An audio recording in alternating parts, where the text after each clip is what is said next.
وَلَنَبْلُوَنَّكُمْ بِشَيْءٍ مِّنَ الْخَوْفِ وَالْجُوعِ وَنَقْصٍ مِّنَ الْأَمْوَالِ وَالْأَنفُسِ وَالثَّمَرَاتِ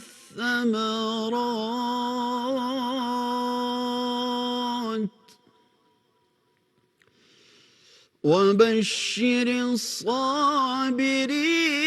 الَّذِينَ إِذَا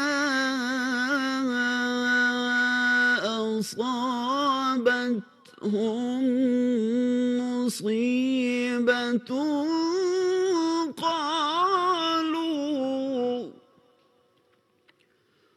قالوا إِنَّا لِلَّهِ وَإِنَّا إِلَيْهِ راجعون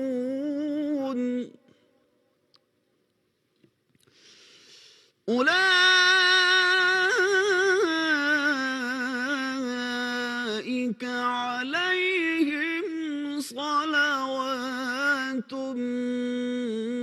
من ربهم ورحمة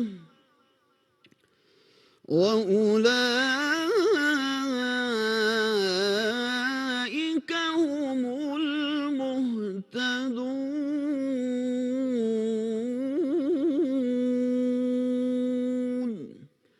صدق اللہ العظیم۔ ارشاد باری تعالیٰ ہے، اور ہم کسی قدر خوف اور بھوک اور مال اور جانوں اور میووں کے نقصان سے تمہاری آزمائش کریں گے، تو صبر کرنے والوں کو اللہ کی خوشنودی کی بشارت سنا دو۔ ان لوگوں پر جب کوئی مصیبت واقع ہوتی ہے تو کہتے ہیں کہ ہم خدا ہی کا مال ہیں اور اسی کی طرف لوٹ کر جانے والے ہیں۔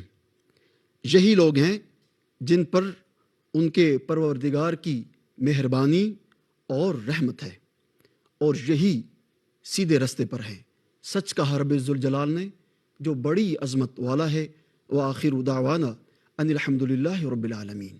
خواتین و حضرات، وزیر اعظم اسلامی جمہوریہ پاکستان۔ بسم اللہ الرحمن الرحیم۔ ایاک نعبد و ایاک نستعین۔ میرے پاکستانیوں، میں آپ کے سامنے آج حاضر اس لیے ہوا ہوں کہ دنیا میں بڑی تیزی سے صورتحال بدل رہی ہے اور اس کے پاکستان کے اوپر اثرات ہیں۔ سب سے پہلے میں شروع کرنا چاہتا ہوں پاکستان کی فارن پالیسی سے۔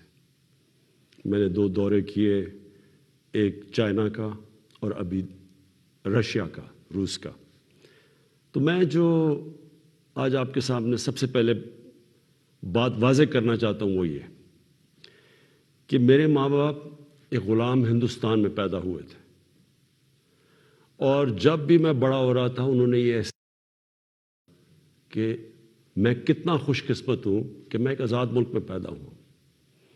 اور جب سے میں نے سیاست شروع کی، بلکہ اس سے پہلے بھی، میری ہمیشہ یہ خواہش تھی کہ پاکستان کی جو فارن پالیسی ہو وہ آزاد ہو۔ اب آزاد فارن پالیسی کا کیا مطلب ہے؟ آزاد فارن پالیسی کا مطلب یہ ہوتا ہے کہ ایک قوم اپنے لوگوں کے فائدے کے لیے فارن پالیسی بنائے، وہ فارن پالیسی نہ بنے جو کسی اور کا فائدہ کرے اور اپنے ملک کو نقصان پہنچا دے۔ اور میں آپ کو اس غلط فارن پالیسی کی مثال دینا چاہتا ہوں کہ جو ہم نے امریکہ کے ساتھ اس کی وار آن ٹیرر میں جب حصہ لیا، تو میں شروع سے کہتا گیا، میری پارلیمنٹ میں تقریریں ہیں کہ ہماری اس جنگ سے کوئی تعلق نہیں تھا. شروع سے کہتا گیا, میری پارلیمنٹ میں تقریریں ہیں کہ ہماری اس جنگ سے کوئی تعلق نہیں تھا, کوئی پاکستانی ملوث نہیں تھا 9/11 میں, ہمارا کوئی اس سے لینا دینا نہیں تھا. تو میں تب سے کہتا گیا کہ ہمیں اس میں شرکت نہیں کرنی چاہیے. ہم نے پہلے امریکہ کے ساتھ کی جنگ میں شرکت کی, سوویت یونین کے خلاف جب وہ افغانستان میں جہاد میں شرکت کی, اور پھر 10 سال کے بعد جب پھر شرکت کی 9/11 کے بعد امریکہ کے ساتھ اس کی جنگ میں. تو جب ہم تب شرکت کر رہے تھے کہ جہاد تھی کہ افغانستان میں کوئی فورن آکوپیشن ہوئی تو اس کے خلاف جہاد ہے, لیکن اب جب امریکہ افغانستان میں آ گیا تو اس کے خلاف دہشت گردی تھی. اس پالیسی کے میں شروع سے خلاف تھا, اور بدقسمتی سے یہ فورن پالیسی پاکستانیوں کے فائدے کے لیے نہیں کی گئی. اس کی وجہ سے 80,000 پاکستانیوں کی شہادتیں ہوئیں, ہمارے 35 لاکھ لوگوں کی نقل مکانی ہوئی, قبائلی علاقہ تباہ ہوا, ہمیں $150 ارب سے زیادہ ملک کو نقصان ہوا. لیکن جو اس کی سب سے شرمناک بات کیا تھی کہ دنیا کی تاریخ میں پہلی دفعہ ایک ملک کسی کی حمایت میں جنگ لڑ رہا ہے اور وہ ملک اسی ملک کے اوپر بمباری کر رہا ہے. ہمارے ملک میں 400 سے زیادہ ڈرون اٹیکس کیے گئے, ہمارے ہی دوست کہ جس کے لیے ہم جنگ لڑ رہے تھے. اس سے بھی زیادہ شرمناک چیز کیا ہے کہ ملٹری ڈکٹیٹرز تو ہمیشہ تاریخ ہے پاکستان کی کہ وہ ہمیشہ چاہتے ہیں کہ دنیا ان کو ایکسیپٹ کرے, ان کو مانے, ان کو لیجٹمائز کرے, اور وہ ہمیشہ آسان ہوتے ہیں سپر پاورز کے لیے استعمال کرنا. لیکن جنرل مشرف کے دور میں تو صرف 10 ڈرون اٹیکس ہوئے, لیکن جو 2 ڈیموکریٹک لیڈرز آئے, آصف زرداری اور نواز شریف, 10 سال, ان کے 10 سال میں 400 ڈرون اٹیکس ہوئے. اب میں سوال یہ, اور میں پھر سے واپس آتا ہوں کہ آزاد فورن پالیسی کیا ہوتی ہے. آزاد فورن پالیسی تو یہ ہونی چاہیے تھی کہ یہ 2 ڈیموکریٹک لیڈرز کو امریکہ کو کہنا چاہیے تھا کہ ہمارے جب آپ بمباری کر رہے ہیں, ہمارے لوگ مار رہے ہیں, اس میں عورتیں بچے مار رہے ہیں, بے قصور لوگ مار رہے ہیں, تو کیا 2 ڈیموکریٹک لیڈرز کو سٹینڈ نہیں لینا چاہیے تھا اس کے اوپر؟ ایک سٹیٹمنٹ نہیں دی دونوں نے, بلکہ آصف زرداری نے اس کو, ایک باب وڈورڈ جو بہت بڑا صحافی ہے امریکہ کا, وہ اپنی کتاب میں لکھتا ہے کہ اس نے, آصف زرداری نے امریکہ کے آرمی چیف کو کہا کہ کولیٹرل ڈیمیج سے مجھے کوئی فرق نہیں پڑتا, جو ڈرون اٹیک سے جو بے قصور لوگ مرتے ہیں. اور یہ کیوں ہے؟ میں صرف آپ کو اس لیے یہ شروع میں بات فورن پالیسی کی, یہ اس لیے ہے کہ جب ملک کے سربراہوں کے پیسے اور جائیداد ملک سے باہر پڑی ہوتی ہے, جب ان کے اربوں ڈالرز کی پراپرٹی اور بینک بیلنسز اور آف شور اکاؤنٹس ہوتے ہیں, وہ کبھی اس ملک کی بہتری کے لیے فائدہ نہیں کرتے, وہ اپنے پیسے بچانے کے لیے کرتے ہیں.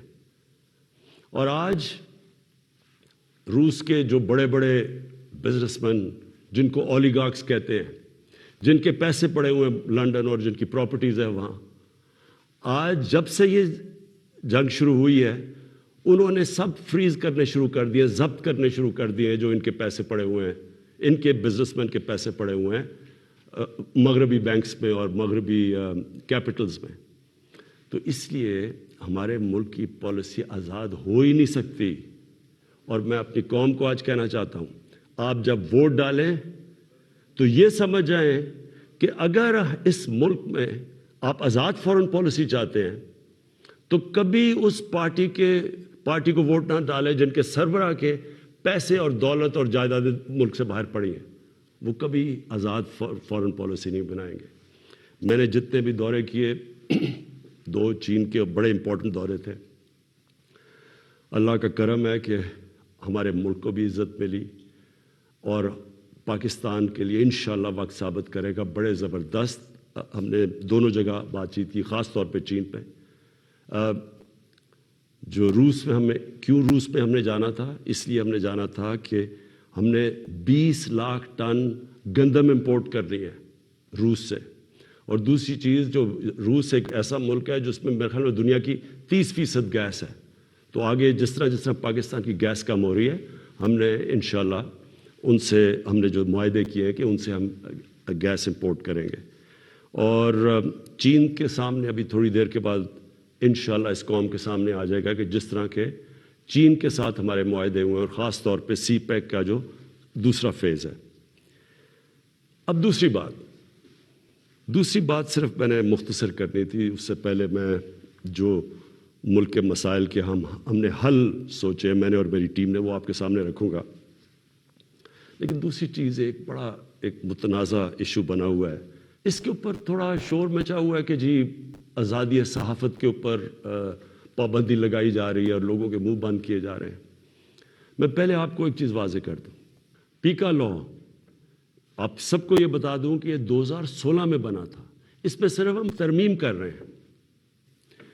جو سربراہ ملک کا جس نے کرپشن نہیں کی، جو ملک کا سربراہ ملک کے قانون نہیں توڑتا، اس کو کبھی آزاد صحافت سے، میڈیا سے کوئی خطرہ نہیں ہے. آج آپ اٹھا کے دیکھ لیں پاکستان کے اخبار، میڈیا دیکھ لیں، تقریباً 70% خبریں ہمارے خلاف ہیں. ہمیں ان سے کوئی فرق نہیں پڑتا. لیکن یہ قانون کسی وجہ سے لے کے آئے ہیں. اس کی وجہ یہ ہے کہ پاکستان میں سوشل میڈیا کے اوپر اس طرح کا گند آ رہا ہے، اس طرح کی چیزیں آ رہی ہیں، چائلڈ پورنوگرافی آ رہی ہے، یعنی جو ہمارے اسلامک ویلیوز کی خلاف ورزی. ہمارے چھوڑے دنیا میں کسی بھی مہذب معاشرے میں اس طرح کی چیزیں نہیں آتی جو اب ہمارے سوشل میڈیا پہ آ رہی ہیں. میرے پاس ریکارڈ ہے اس وقت کہ 94,000 کیسز پڑے ہوئے ہیں FIA کے پاس، جس کے اندر گھر کی عورتوں کو تنگ کیا ہوا ہے، ان کے خلاف، اور لوگوں کے گھر اجڑ رہے ہیں کیونکہ گند اچھال رہا ہے، فیک نیوز آ رہی ہے، تصویریں گندی دی جا رہی ہیں. ابھی تک صرف 38 کیسز کا فیصلہ ہوا ہے 94,000 کیسز میں سے. عام لوگوں کو تو چھوڑیں، پرائم منسٹر ایک ملک کو چھوڑیں کہ عمران خان ہے یا کوئی بھی ہے، اس کو بھی نہیں بخشا جا رہا. ایک صحافی نے 3 سال پہلے لکھا کہ جی عمران خان کی بیوی گھر سے چھوڑ کے چلی گئی ہیں، اور جی عمران خان نے کوئی غلط غیر قانونی کام کیا بنی گالہ میں. میں نے عدالت میں کیس کیا. 3 سال ہو گئے ہیں، پرائم منسٹر کو ابھی تک کوئی انصاف نہیں مل رہا. وہی پھر سے صحافی لکھتا ہے اب پھر کہ جی ان کی بیوی گھر چھوڑ کے چلی گئی ہیں. ملک کا پرائم منسٹر اگر اس سے یہ ہو سکتا ہے، اس طرح کا اس کے خلاف وہ عورتیں جن کا کوئی سیاست سے تعلق نہیں ہے، تو سوچیں باقی لوگوں کا یہاں کیا ہوگا. یہی صحافی جب اس نے نواز شریف کے دوسرے دور میں اس کے کرپشن پہ لکھا تھا، اس کو 3 دن اس نے بند کر کے ڈنڈے مارے تھے. ہم جا رہے ہیں قانونی طور پہ، اور یہ حال ہے کہ یہاں بھی یہ حال ہے کہ ہمارے ایک وزیر کے خلاف کسی خاتون نے لکھا، اس نے انگلینڈ میں جا کے انصاف لیا، ادھر اس کو فائن کیا گیا.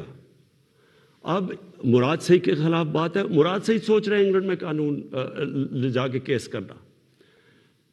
شوکت خانم کے اوپر ایک میڈیا ہاؤس جنگ گروپ، انہوں نے شوکت خانم کے اوپر لکھا کہ شوکت خانم کا جو پیسہ ہے وہ تحریک انصاف کو جا رہا ہے. اتنی بھی زحمت نہیں کی کہ کم از کم شوکت خانم سے پوچھ تو لیتے، ان کا ورژن تو لے لیتے کہ کیسے چیک جو شوکت خانم ہے وہ تحریک انصاف کے اوپر جا رہا ہے. اب شوکت خانم پہلے ہی ایک نون لیگ نے، حنیف عباسی نے شوکت خانم کے اوپر اسی طرح کہا تھا کہ پیسہ چوری ہو رہا ہے. وہ کیس 10 سال ہو گئے ہیں، وہ لوور کورٹ سے جیت چکی ہے شوکت خانم. 10 سال کے بعد بھی انصاف نہیں. تو اب شوکت خانم انگلینڈ میں جدھر رجسٹرڈ چیریٹی ہے اور امریکہ میں ادھر کیس کرنے جا رہی ہے اسی جنگ گروپ کے اوپر. تو کہنے کا میرا مقصد یہ ہے کہ یہ تو دنیا میں کہیں بھی نہیں ہوتا. آزادی صحافت کے نام پہ یا مافیاز بیٹھ کے بلیک میل کر رہے ہیں، ان کے ایجنڈے کچھ اور ہیں، یا ایسے صحافی بیٹھے ہیں جو پیسے لے کے یہ ساری گند اچھال رہے ہیں، بلیک میل کر رہے ہیں گورنمنٹ کے اوپر۔ میں نے آپ کو کہا کہ ساری زندگی میں نے تنقید دیکھی ہے، میں کرکٹ کیپٹن سے مجھے تنقید ہوتی تھی، میں نے سارے مغرب میں دیکھا ہوا ہے کہ کیا ہے۔ انگلینڈ کے اندر جدھر سے ہم نے جمہوریت کے ویلیوز لے کے آئے ہیں، میں نے انگلینڈ میں ایک کیس لڑا ہے، یہ جو ہرجانے کا کیس، سب سے بڑا ان کا کھلاڑی تھا جس کا میرا کیس ہوا تھا۔ مجھے پتہ ہے کہ کبھی بھی کسی کی جرت نہیں ہو سکتی، جو یہاں چیزیں جس طرح کی غیر ذمہ دارانہ چیزیں یہاں آتی ہیں، کسی کی جرت نہیں ہو سکتی کہ یہی جا کے آپ کسی اور جمہوریت کے اندر کریں۔ تو میں یہ صرف اس لیے کہہ رہا ہوں کہ یہ اس ملک کے لیے اتنا ضروری ہے۔ مجھے اتنے لوگ کال کرتے ہیں، مائیں کال کرتی ہیں، میسیجز دیتی ہیں کہ کس طرح کے حالات ہو گئے ہیں، کیونکہ کوئی پوچھنے والا نہیں ہے۔ تو اس کے اوپر میں نے صرف یہ کلیئر کرنا تھا کہ اس کا کوئی آزادی صحافت سے تعلق نہیں ہے۔ جو اچھے صحافی ہیں وہ خوش ہوں گے کہ فیک نیوز ختم ہو، وہ تو ان کی تو کریڈیبلٹی ہوتی ہے کہ صحیح اور اچھی صحافت تو ایک اثاثہ ایک معاشرے کا، ان کی جو تنقید ہوتی ہے وہ ہمارے پرائم منسٹر وزیروں کو آگاہ رکھتی ہے کہ ہم نے کیا کرنا ہے، ہم کیا غلطیاں کر رہے ہیں۔ لیکن یہ بلیک میل کرنا، گند اچھالنا، گھر کی عورتوں کو اس طرح کی چیزیں کہنی، پرائم منسٹر، ملک کا پرائم منسٹر، اب یہ 3 مین اخبار ہیں یہاں، میں نومینیٹ کرتا ہوں آزاد کشمیر کا پرائم منسٹر جب ہماری پارٹی الیکشن جیتتی ہے، 3 مین اخباروں کے فرنٹ پیج پہ آتا ہے کہ جی وہ جادو ٹونے سے یا پتہ نہیں ستارے دیکھ کے اس کو آزاد کشمیر کے پرائم منسٹر کو سلیکٹ کیا گیا۔ یہی چیز کہیں بھی انگلینڈ اور مغرب کے اخباروں میں کرتی ہے۔ میں آپ کو یقین دلاتا ہوں کہ ان کے اوپر اتنا بڑا ہرجانہ ہونا تھا کہ ان کی شاید اخبار ہی بند ہو جاتے۔ اب میں دوسری چیز پہ آنا چاہتا ہوں، کیونکہ میں آپ کو یہ بتانا چاہتا ہوں کہ ہم اب ہمارے جو حالات ہیں ان کے اوپر ہم نے اب کیا بڑی محنت کر کے ہم نے کیا تجویزیں سوچی ہوئی ہیں۔ تو سب سے پہلے کہ میں آپ کو صرف یہ یاد کرانا چاہتا ہوں، اور یہ ضروری ہے یاد کرنا، کیونکہ اگر تو مجھے سوئٹزرلینڈ کی اکانومی ملی ہوتی تو بڑا اچھا ہوتا، آج اسی پر بتاتے کہ وہ حالات تب یہ تھے تو اب آپ نے کیا کیا ہے۔ تو جب ہمیں اکانومی ملی تھی 2018 میں، جو سب سے بڑا پاکستان کی تاریخ کا خسارہ تھا، اندرونی بھی فسکل ڈیفیسٹ بھی اور بیرونی جس کو کرنٹ اکاؤنٹ ڈیفیسٹ کہتے ہیں، وہ پاکستان کی تاریخ میں سب سے بڑا ڈیفیسٹ تھا۔ ہمارے جو فورن ایکسچینج ریزروز تھے وہ مشکل سے 3 ہفتے کی بھی ایکسپورٹس کے لیے امپورٹس کے لیے کافی نہیں تھے۔ ہماری کئی باہر کی لائبلٹیز جو تھی ہم پیسے نہیں دے سکتے تھے، وہ پاکستان ملا تھا۔ اور اس کے بعد اتنے مشکل وقت سے نکلتے ہوئے اس کے بعد ہم کرونا آ گیا۔ اب کرونا کا میں صرف آپ کو یہ بتا دوں کہ یہ 100 سال میں ایک دفعہ اتنا بڑا کرائسس آتا ہے جو کرونا آیا۔ دنیا میں آپ دیکھ لیں کہ حالات کیا ہوئے، اچھی بھلی اکانومیز اجڑ گئیں، برطانیہ، ہندوستان جو بڑی تیزی سے آگے جا رہا تھا اس کی مائنسز میں گروتھ ریٹ چلی گئی۔ تو اس پہلے ہی مشکل حالات تھے، ہماری جو گروتھ ریٹ تھی وہ 0.2% بھی نہیں تھی، تو پہلے ہی برے حالات تھے، اوپر سے کرونا آ گیا۔ تو اس کرونا کے وبا سے جس طرح پاکستان نے ڈیل کیا اور کرتا آیا وہ میں ابھی بعد میں بتاؤں گا، لیکن اس کے بعد 2 اور چیزیں ہو گئیں۔ جب کیونکہ پہلے تو کرونا آ کے لاک ڈاؤنز ہو گئے، اس کے اپنے مسئلے آئے، اس کے بعد جب لاک ڈاؤنز اٹھنے شروع ہوئے تو سپلائی لائنز افیکٹ ہوئی تھی، اس سے ایک کموڈٹی سپر سائیکل کہتے ہیں، یعنی جو کموڈٹیز تھیں وہ تاریخی مہنگی ہو گئی۔ اس سے کیا ہوا کہ دنیا کے اندر مہنگائی آ گئی، انفلیشن آ گئی۔ تو میں صرف آپ کے سامنے رکھنا چاہتا ہوں کہ اب میں صرف یہ اس لیے بتا رہا ہوں کہ ہم کوئی دنیا سے علیحدہ تو نہیں ہے نا، کئی چیزیں ہیں جن کو ہم امپورٹ کرتے ہیں، تیل ہے، گھی ہے 70% امپورٹ کرتے ہیں، دالیں امپورٹ کرتے ہیں 70%، یہ ساری جتنی چیزیں تھیں، اور بجلی جو ہماری ہے وہ اگر آپ 60% جو بجلی ہے وہ امپورٹڈ فیول سے بنتی ہے، یعنی یا کوئلے پہ یا اب گیس پہ اور یا پھر تیل پہ، تو سب مہنگی ہو گئی۔ لیکن میں پہلے آپ کو بتانا چاہتا ہوں کہ جو ہمارے سے بڑے مضبوط ملک تھے ان کے کیا حالات ہوئے۔ سب سے پہلے امریکہ کی سب سے تکڑی اکانومی سمجھی جاتی ہے۔ 40 سال میں سب سے زیادہ مہنگائی امریکہ میں ہوئی، 5 گنا زیادہ وہاں مہنگائی ہوئی، یعنی امریکہ کے اندر 1.5% سے زیادہ چیزیں مہنگی نہیں ہوتی۔ یہ 10 سال تک اتنی رہتی ہے مہنگائی، 1.5%۔ وہاں مہنگائی پہنچ گئی 7.5% پہ۔ اس کے بعد کینیڈا، جو بڑا یہاں سے کتنا پیسہ خرچ کر کے لوگ کینیڈا جاتے ہیں اور کینیڈا کے شہری بنتے ہیں، 30 سال میں سب سے زیادہ مہنگائی کینیڈا میں آئی۔ اس کے بعد برطانیہ، 30 سال میں 1992 کے بعد سب سے زیادہ مہنگائی وہاں آئی۔ ترکی میں 20 سال میں سب سے زیادہ مہنگائی آئی۔ اور میں صرف کیونکہ ہمیں سب سے زیادہ شور مچایا جاتا ہے کہ جی بڑی مہنگائی آ گئی، ہمیں گورنمنٹ کو ہٹا دو کیونکہ اتنی مہنگائی آ گئی۔ اب یہ میں نے جو آپ کے سامنے یہ فگرز رکھ رہا ہوں، یہ ذرا آپ کیونکہ سارے آپ چیک کر سکتے ہیں، آپ تو بڑا یہ زمانہ بدل گیا ہے، موبائل فون آپ کی جیب میں ہے، گوگل کریں کہ یہ میں ٹھیک کہہ رہا ہوں یا نہیں کہہ رہا، تو آپ کو پتہ چل جائے گا۔ اب ذرا یہ سنیں، پیپلز پارٹی کی پہلے دور میں 71 سے لے کے 77 تک 13.9% اوسط مہنگائی ہوئی اس دور میں۔ پیپلز پارٹی کے دوسرے دور میں 88 سے لے کے 2 سال ان کی حکومت چلی، 8.3% مہنگائی ہوئی۔ پھر ان کے پیپلز پارٹی کے تیسرے دور میں 94 سے لے کے 96 تک 11.6% مہنگائی ہوئی۔ پھر ان کے 2008 سے 2012 کے دور تک 13.6% مہنگائی ہوئی۔ اب یہ ساری نوٹ کر لیں فگرز کہ ان کے 4 دور میں کتنی مہنگائی ہوئی، کہ صرف ایک دور میں دوسرے دور میں 8.3 ہوئی تھی، باقی ساری 10% سے زیادہ مہنگائی ہوئی۔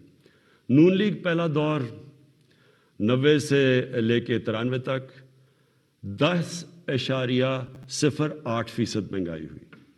دوسرے دور میں 97 سے لے کے 99 تک 7.2% مہنگائی ہوئی۔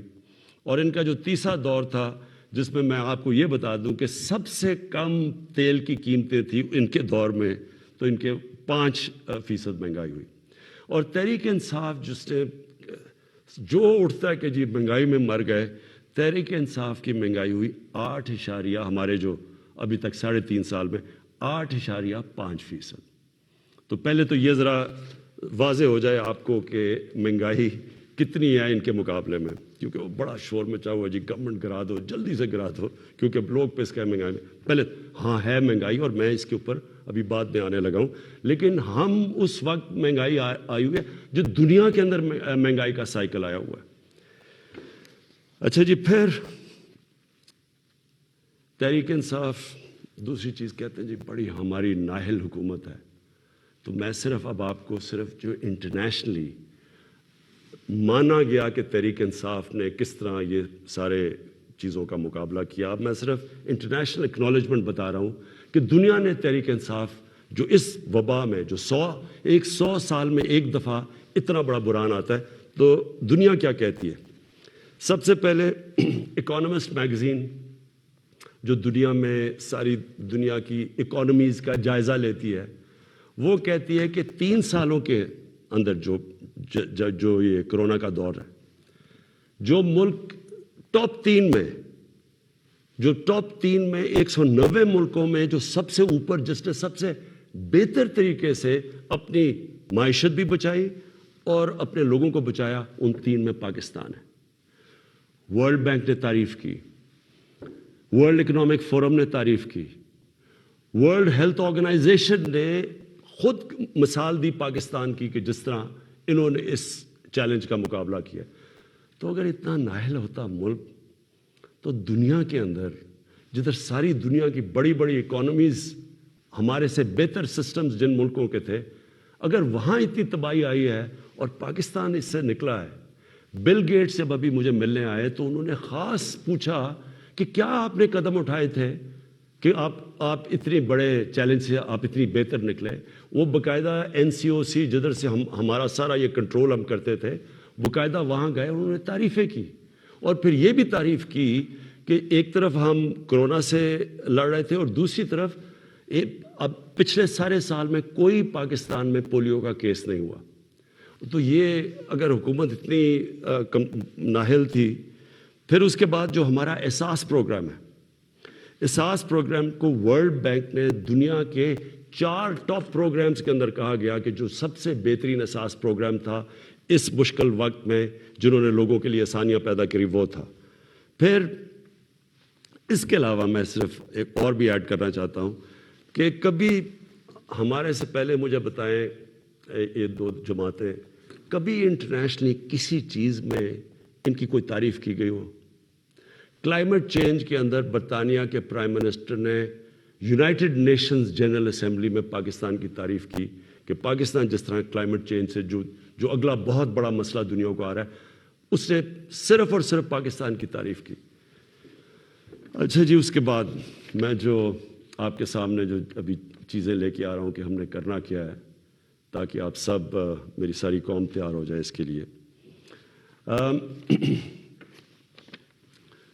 اب اس سچویشن کے اندر اب میں ذرا آپ کو بتاؤں کہ ایک طرف اکانومی کا برا حال تھا, پھر اوپر سے کرونا آ گئی, پھر وہ ایک دنیا کے اندر قیمتیں چڑھ گئیں, اور پھر افغانستان کا کرائسس آ گیا. افغانستان میں کیا ہوا تھا؟ افغانستان میں لوگوں نے پینک کر کے ڈالر خریدنے شروع کر دیے. ڈالر آ کے انہوں نے پاکستان سے خریدے کیونکہ وہاں لوگوں کو انسرٹنٹی تھی. اس سے پریشر پڑ گیا ہمارے روپے کے اوپر. اور اس کے بعد وہ بھی میں بعد میں ہوں کہ اب یوکرین آ گیا, لیکن اس سے پہلے اب سوچیں کہ اس ساری چیز میں پاکستان نے اس مشکل وقت میں پاکستان کی جو اکانومی تھی, جو ہماری دولت میں اضافہ ہو, جو گروتھ ریٹ تھی, اور وہ ورلڈ بینک ویریفائی کر رہا ہے, وہ 5.6% تھی. 5.6% نون لیگ کے آخری سال میں تھی, جب انہوں نے خسارہ کر کے, قرضے لے کے اور بڑے خسارے کر کے, جب انہوں نے جو ان کی بیسٹ 5ویں سال میں تھی, وہ تیسرے سال میں تحریک انصاف کے 5.6% تھی. یہ ہم نہیں کہہ رہے, یہ ورلڈ بینک نے ویریفائی کی ہے. اس کے علاوہ کیا ہوا؟ پاکستان کی دولتوں میں یہ کیسے اتنی زیادہ ہماری گروتھ ریٹ بنی؟ پاکستان کی تاریخ میں سب سے زیادہ ریمیٹنسز بیرون ملک پاکستانیوں نے بھیجی, 31 ارب ڈالر. یہ تقریباً 10 ارب ڈالر زیادہ تھی جو کہ ہمارے سے پہلے ریمیٹنس بھیجتے تھے. پاکستان کی تاریخ کی سب سے زیادہ ایکسپورٹس کی گئی. پچھلے 5 سال میں جو پچھلا نون لیگ کا دور تھا, ایکسپورٹس وہیں کی وہیں تھی. میں آپ کے سامنے ایک یہ رکھتا ہوں, یہ میں چاہتا ہوں کہ یہ ذرا آپ گراف دیکھ لیں. اس گراف میں آپ کو یہ نظر آئے گا کہ 2000 سے گراف ہے اور 2020 تک. اس گراف کے اندر آپ دیکھیں گے کہ یہ روانڈا اسی دور میں کدھر سے کدھر چلا گیا, ویتنام اس دور میں کدھر سے کدھر چلا گیا, چائنا اس کدھر گیا, ہندوستان کدھر گیا, بنگلہ دیش کدھر گیا, اور پاکستان سب سے نیچے.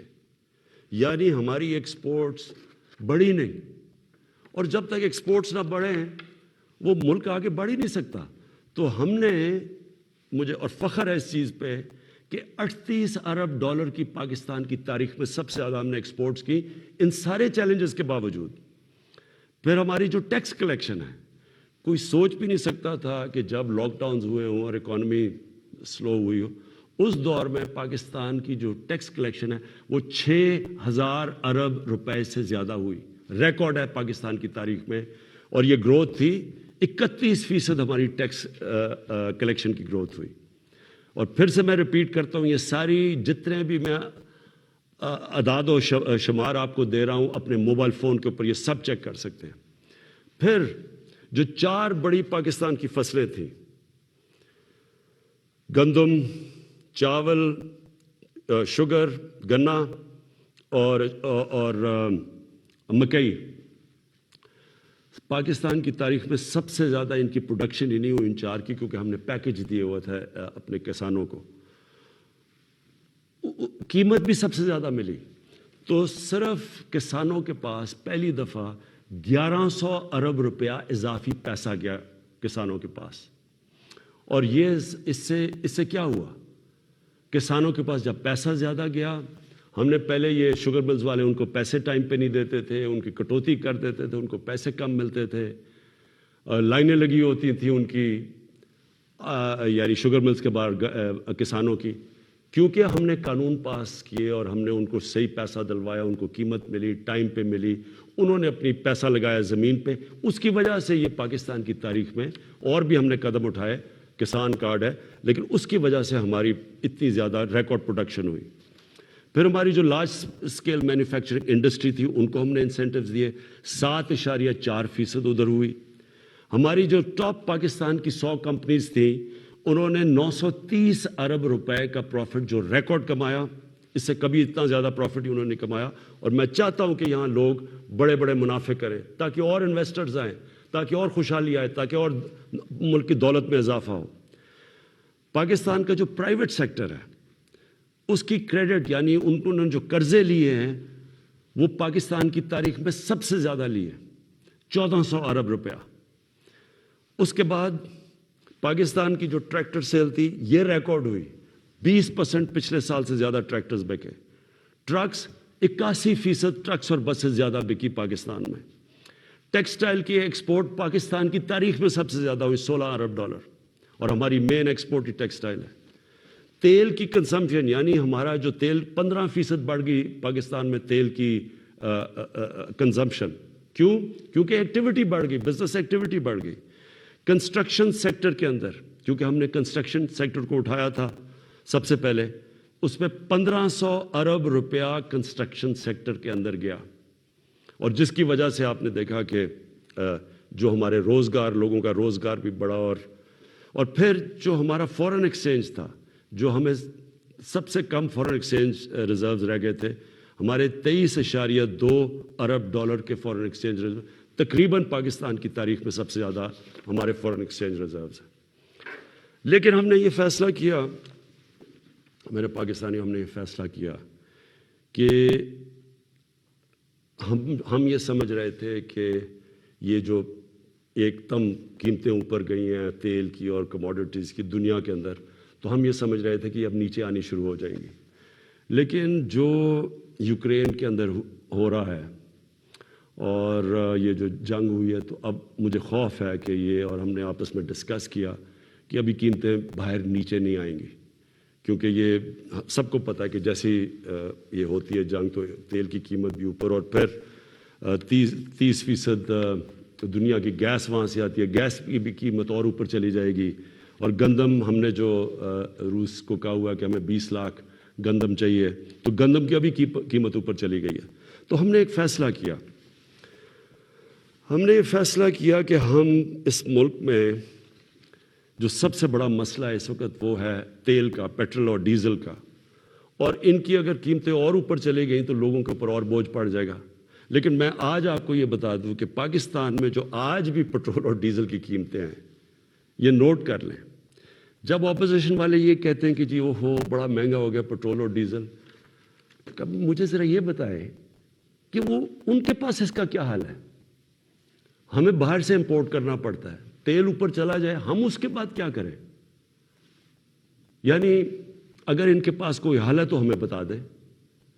کیونکہ اس وقت بھی پاکستان دنیا کے 190 ملکوں میں سے 25ویں نمبر پہ ہے جدھر ابھی بھی ہمارا تیل اور پیٹرول اور ڈیزل سب سے کم بک رہا ہے. میں آپ کو ذرا بتا دوں کہ ترکی میں اس وقت ہمارا پاکستان میں 160 روپے لیٹر ہے، ہندوستان میں 260 روپے لیٹر ہے، بنگلہ دیش میں 185 روپے لیٹر ہے، ترکی میں 200 روپے لیٹر ہے. اور اگر ہم 70 ارب روپے کی ہر مہینے سبسڈی دیتے ہیں، یعنی گورنمنٹ سبسڈائز کرتی ہے، اگر ہم یہ نہ کریں 70 ارب روپے کا، تو آج پاکستان کے اندر پیٹرول ہو 220 روپے لیٹر کا. میرے پاس اوگرا کی سمری آئی، انہوں نے کہا کہ 10 روپے زیادہ آپ کو 1 لیٹر پیٹرول اور ڈیزل بڑھانا پڑے گا، کیونکہ دنیا میں تیل مہنگا ہو چکا ہے.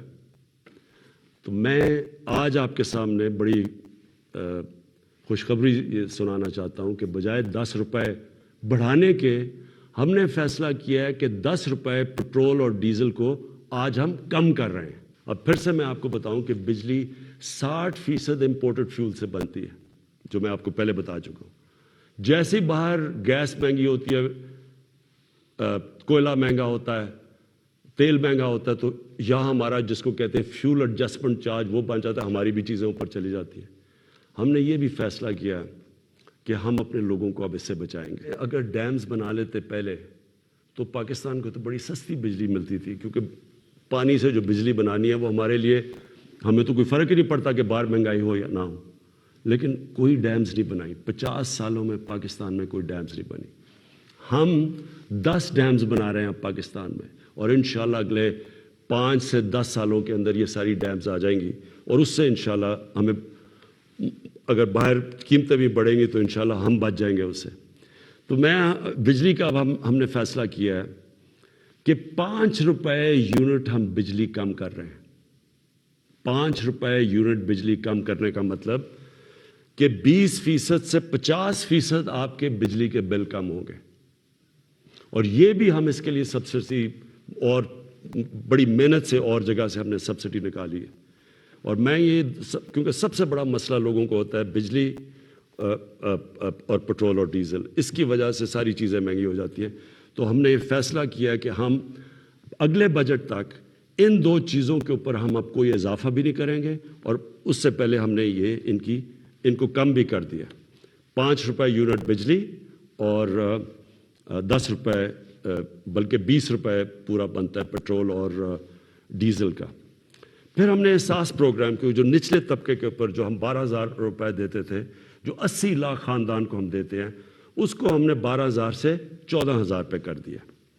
پھر ہم نے ایک اور کام کیا نوجوانوں کے لیے، جو گریجویٹس ہیں، جس نے BA کی ہوئی ہے، جس کے پاس نوکری نہیں ہے. ہم نے فیصلہ کیا کہ ہم ان کو انٹرنشپ دلوائیں گے.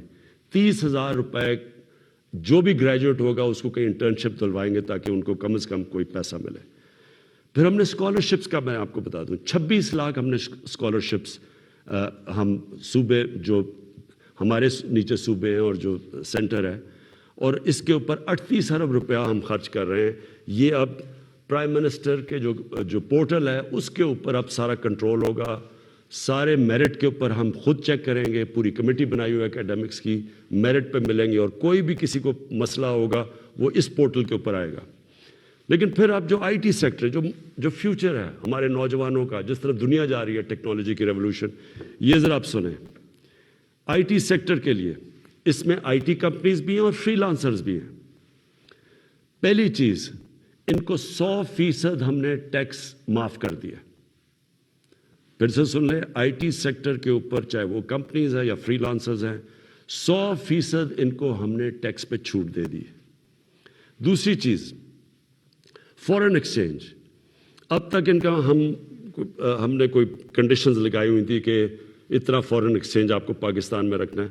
ہم نے مکمل طور پہ 100% فورن ایکسچینج پہ ان کو چھوٹ دے دی ہے کہ یہ چاہے کوئی اس کے اوپر ریسٹرکشن نہیں ہے، باہر لے جائیں اندر لے آئیں، 100% اب فورن ایکسچینج کی موومنٹ ان کے ہاتھ میں ہے. یعنی ہم نے ریسٹرکشن ساری ختم کر دی ہے.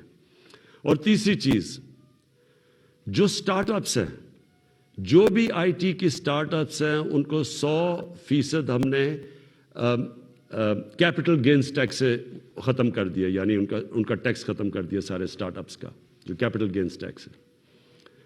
اس کے بعد انڈسٹریل پالیسی. اب یہ بھی پہلے ہم نے کنسٹرکشن پالیسی لے کے آئے تھے جس کی وجہ سے کنسٹرکشن میں پاکستان میں اٹھ گیا.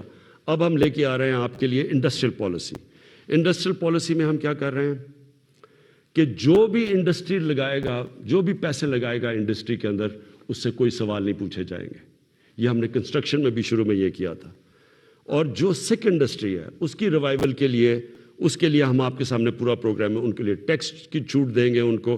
اس کے ساتھ انشاءاللہ کل میں لاہور کے اندر آپ کو پورا انڈسٹریل پالیسی کا پورا پیکج دے دوں گا. اور پھر تیسری چیز، جو اوورسیز پاکستانیز ہیں، جب بھی وہ پاکستان کی انڈسٹری میں انویسٹ کریں گے یا وہ پاکستان کے انڈسٹریلس کے ساتھ جوائنٹ وینچر کریں گے، ان کو 5 سال کا ٹیکس ہالیڈے ہم نے کر دیا. 5 سال تک کوئی ٹیکس نہیں دیں گے. پھر ہمارا کامیاب پاکستان پروگرام ہے. سود کے بغیر قرضے دیں گے بزنس شروع کرنے کے لیے نوجوانوں کو، سود کے بغیر کسانوں کو دیں گے قرضے، سود کے بغیر وہ اپنی زمین پہ پیسہ خرچ کر رہے ہیں، اور پھر سستا سبسڈائز بالکل جو غریب لوگ اپنا گھر بنانا چاہتے ہیں ان کو بالکل سستا قرضہ دیں گے پھر، اور یہ 407 ارب روپے کے قرضے ہیں جو یہ ان 3 ایریاز میں جائیں گے، لو کاسٹ ہاؤسنگ گھروں کے لیے، کسانوں کے لیے اور بزنس کرنے کے لیے شہروں میں 407 ارب کے قرضے یہ اگلے 2 سال میں ہم دیں گے۔ پھر آخری 2 چیزیں، مجھے بڑا فخر ہے کہ ہم نے بڑی مشکلوں سے پاکستان میں بینکوں کو راضی کیا، ان کے لیے ان کے سارے جو آسانیاں پیدا کی، سبسڈائز کیا کہ بینکس چھوٹے لوگوں کو قرضے دیں۔ ابھی تک تنخواہ دار لوگ وہ ابھی تک ان کو بینک قرضے نہیں دیتے تھے، کمزور یعنی جو مزدور ہوتے ہیں، ویلڈر ہوتے ہیں، وہ کام کرنے والے، ان کی سوچ بھی نہیں سکتے اپنے لیے گھر بنانا۔ ہمیں 1 سال لگایا، ہم نے پوری ان کے لیے آسانیاں پیدا کی، گورنمنٹ نے سبسڈائز کیے قرضے، آسانیاں پیدا کی تاکہ اگر ایک آدمی اپنے گھر میں جو ایک کرائے کا گھر لیتا ہے، جو کرائے کے اوپر پیسے دیتا ہے، اسی پیسوں کی وہ قسطیں بن جائے اور اس کا اپنا گھر ہو جائے۔ تو مجھے بڑی خوشی یہ ہے کہ بینکوں نے اب تک اس میں 150 ارب روپے کے لو انکم غریب لوگوں کی جن کی آمدنی نہیں ہے ان کو دے چکے ہیں اپروولز، جس میں 50 ارب روپیہ ان گھروں کے لیے دے چکے ہیں، یعنی وہ کام شروع ہو گیا، گھر بننے شروع ہو گئے۔ اور آخر میں صحت کارڈ، مجھے سب سے زیادہ فخر یہ ہے کہ ہمارے جو صوبائی چیف منسٹرز تھے ان سب کو میں نے آگاہ کیا کہ یہ سب سے بڑی نعمت ہے ایک غریب گھرانے کے لیے کہ اس کے پاس ہیلتھ انشورنس ہو، جب بھی وہ کوئی گھر میں بیماری ہو تو ان کو یہ خوف نہ ہو کہ ہم ہاسپٹل میں جا کے اپنا علاج نہیں کروا سکیں گے۔ اور پھر وہ کئی دفعہ گورنمنٹ ہاسپٹلز میں جاتے ہیں تو وہاں ڈاکٹرز نہیں ہوتے، اور خاص طور پہ دیہاتوں کے اندر ڈسٹرکٹس میں ڈاکٹرز نہیں ہوتی، نرسز نہیں ہوتی، اور وہ سارے شہروں میں آتے ہیں، دھکے کھاتے ہیں۔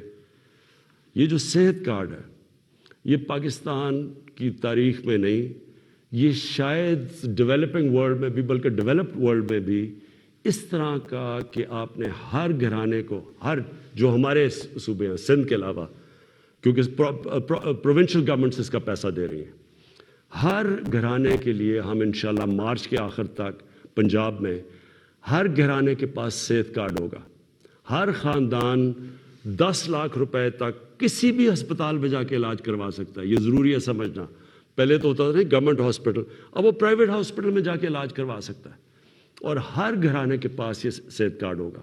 اور انشاءاللہ یہ پورا ایک ہیلتھ سسٹم بن رہا ہے پاکستان میں۔ ابھی سے چھوٹے چھوٹے ہاسپٹل دیہاتوں میں جانا شروع ہو گئے ہیں، کیونکہ دیہاتوں میں ہمارے گورنمنٹ ہاسپٹل میں ڈاکٹرز نہیں ہوتے کئی دفعہ، تو پرائیویٹ سیکٹر جانا شروع ہو گیا۔ اور میری یہ خواہش تھی کہ پاکستان میں ایک پورا جال بچ جائے ہاسپٹلز کا، تو گورنمنٹ کے پاس تو کبھی بھی اتنا پیسہ نہیں آنا تھا، تو اب پرائیویٹ سیکٹر کے لوگ خود جائیں گے، کیونکہ اب ہیلتھ کارڈ ہوگا، غریب سے غریب گھرانے کے پاس بھی ہیلتھ کارڈ ہوگا، اور اگر ان کو گھر میں کوئی بیماری ہو وہ جا کے پرائیویٹ ہاسپٹل میں بھی اپنا علاج کروا سکتے ہیں۔ یہ میں سمجھتا ہوں کہ ہم نے جو ہماری 3.5 سال کی حکومت ہے، یہ سب سے بڑا کام ہے، کیونکہ جب کوئی گھر میں ایک بیماری ہو اور آپ کے پاس پیسہ نہ ہو تو اس سے زیادہ ایک خاندان کی بے بسی کا عالم نہیں ہوتا۔ میں آخر میں آپ کے سامنے، اپنی قوم کے سامنے یہ کہنا چاہتا ہوں کہ مجھے پتہ ہے یہ مشکل حالات ہیں، مجھے پتہ ہے کہ ہم نے یہ جو 3.5 سال گزارے ہیں، کبھی ایک مشکل سے نکلتے تھے، پھر دوسری مشکل، کبھی پلوامہ ہو گیا تو کبھی کرونا ہو گیا، اور اس کے بعد پھر مسئلے، اور اب یوکرین کا مسئلہ آ گیا۔ لیکن یہ میں آج آپ کو کہتا ہوں کہ سارا وقت میری اور میری حکومت صرف ایک چیز سوچتی ہے کہ ہم آپ کے اوپر کس طرح یہ جو آپ کے اوپر بوجھ پڑا ہوا ہے یہ ہم کیسے کم کر سکتے ہیں۔ اور انشاءاللہ یہ جب ہم اس سے نکلیں گے، اور جس طرح ماشاءاللہ ہمارا ملک صحیح راستے پہ چل پڑا ہے، اکانومی صحیح راستے پہ چل پڑی ہے، بلومبرگ ویسے میگزین جو کہ دنیا کی اکانومیز کا جائزہ لیتی ہے، اور پھر IMF جس نے ابھی رپورٹ میں کہا ہے کہ پاکستان کی جو گروتھ ہے، جو ان کی دولت میں اضافہ ہے، جو ہوتا جا رہا ہے، وہ اب یہ صحیح راستے پہ اور یہ سسٹینیبل ہے۔ یہ بہت بڑی چیز ہے کہ ایک مشکل وقت سے نکل کے آج پاکستان صحیح راستے پہ نکل چکا ہے۔